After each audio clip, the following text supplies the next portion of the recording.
making grandma's music hip again with his hip-hop moves, and Japan's chart topper is a foreigner. Today on Talk Asia, we are in Tokyo talking with Jero. I'm Tianghua, and this is Talk Asia.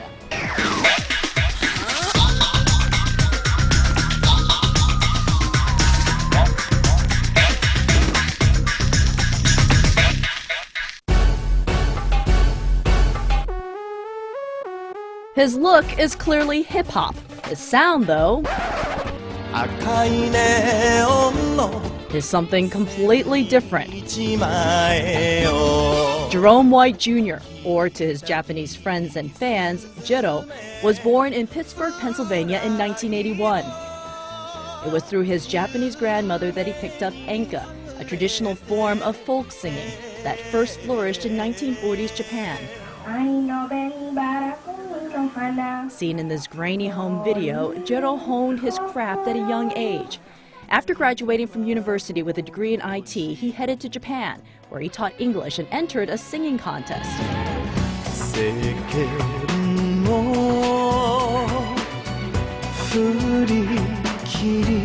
Earlier this year, Jero's first single shot up the charts, the best debut ever for an Enka song.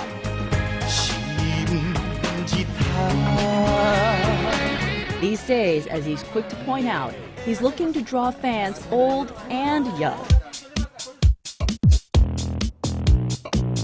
We catch up with him at a karaoke haunt in the heart of Tokyo. Jero, thank you very much for joining us here on Talk Asia. You're also known by your birth name as Jerome White Jr. Yes. Let's talk a little bit about your family. Okay. Someone who's very near and dear to you, your grandparents. Let's talk a little bit about their connection to Japan and your connection because of it. Well, my grandmother, she's a native of Yokohama, Japan, and she met my grandfather during the war in Yokohama. And my mother was born here as well. She stayed over here until she was about 13, and then they moved to my grandfather's hometown in Pittsburgh. And basically, when I was little, I was really close to her, and I would go to her house probably every weekend, and she would always have Japanese music playing in the background. So when I was little, I would always listen to it, and I don't know, something about it just kind of appealed to me. Do you know very much about the romance between your grandparents? You know, my grandfather didn't speak that much Japanese, and my grandmother didn't speak that much English. So the way they communicated when they first met, I have no idea. Even, you know, growing up, you know, my grandmother would speak, you know, English, but, you know, she always had broken English. But it was always enough communication so that my grandfather would understand what they were saying. What did you learn about relationships and Japan just by watching your grandparents? You know, it doesn't really matter, you know, what race you are or where you come from. You know, I think as long as, especially looking at them and just seeing how much love there was between them and, you know, just how much love there was throughout the family. Let's talk about your mother. Did she tell you very much about what life here as a child in Japan was like? Because she was a half black, half Japanese kid, you know, I would hear a few things.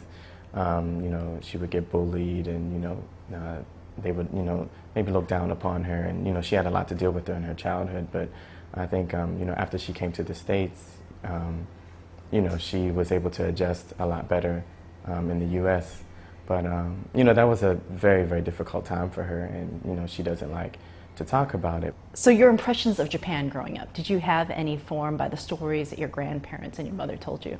They talked a lot of good things about Japan. You know, they always talked about things that they enjoyed doing. Like my mother, when she was younger, she would love to go to the movie theater and watch, you know, samurai movies because she enjoyed a lot of the actors and a lot of the, you know, songs that were sung in the movies. And, you know, there were a lot of things that she enjoyed as a kid. And even, you know, growing up, I always had a big interest in Japan. What was it that intrigued you about Japan? The language, just to see my mother and my grandmother communicate in Japanese. I could see, you know, my mother and my grandmother speaking in this different language, and I would thought that is really, really cool. Like, none of my friends can actually say that, you know. They have a grandmother and mother who's actually born in Japan and can speak another language. Kids are usually focused on trying to be similar to their friends, but it seems like you were a different sort of child. No, I was very proud of my heritage growing up, and there were a few things that that I wanted to share with my friends or whatever. When I learned how to count to 10 in Japanese, I would tell all my friends, this is how you count to 10 in Japanese. And your grandmother, you were really proud of, and talking to your friends as well. She was a big part of who I am today. She went through a lot herself, so I think she had a lot of experience and a lot of things to teach me. And I'm very thankful that she was in my life. Is there a lesson that she taught you that sustains to this day? She always told me to do my best in anything that I did. Do you remember the very first time you ever heard Enka in your grandmother's house? I always remember listening to it, going to her house, and it would be playing in the background, and my grandmother would hum it when she was cooking dinner, and after hearing it so much, it kind of just stays in your head. When I was about 5 or 6, I taught myself how to read, 2 of the easier alphabets in the Japanese language, and with that, I was able to read the actual lyric cards that come with some karaoke tapes that my grandmother had. And I taught myself a song, and when I sang it for her, she was very, very thrilled and happy.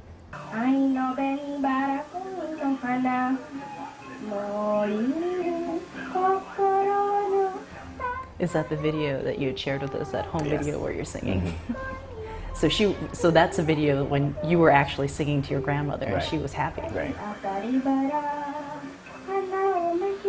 Enka is a type of music that is so associated with your grandmother's era, with the war.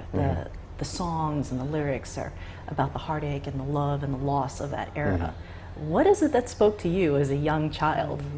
My grandmother would have a lot of videos. They would be sent from a lot of relatives who still lived in Japan at the time. And they would have a lot of Enka singers dressed up, in kimonos or in suits. And watching those tapes and seeing them sing, they would just sing with so much passion, and they would just basically just sing their hearts out, and they could really, really sing. If I had to pick 2 different styles of music that are totally opposite, it would have to be R&B hip-hop and Enka. Right. How on earth did you blend the 2?